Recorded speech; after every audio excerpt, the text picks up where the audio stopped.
भाई ये सारी दवा जो है हमको खाना है। आपको ये दिख रहा होगा, तो आपको बता दिए कौन कौन सा चीज़ है दवा है। और आपको बता दूँ कि मैं कहाँ गया था, वहाँ पे जो हमारे करीबी जो सामुदायिक केंद्र है वहाँ पे गया हुआ।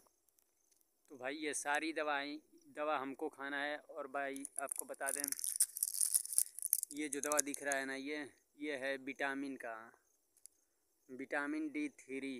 तो भाई ये विटामिन का दवा है। और आपको बता दें, ये जो दवा है ये गैस का दवा है।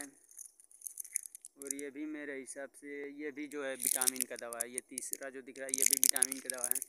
तो भाई एक साथ ही इतना ज़्यादा दवा खाना बहुत ही कठिन होता है।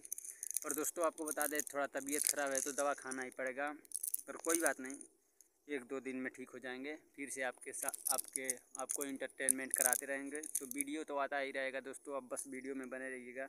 वीडियो को काफ़ी ज़्यादा प्यार और सपोर्ट दीजिएगा। और आपका भाई दवा खाकर 2 से 4 दिन में ठीक हो जाएगा। फिर उसके बाद आपको अच्छा वीडियो बना के दिखाता रहूँगा। तो थैंक यू सो मच।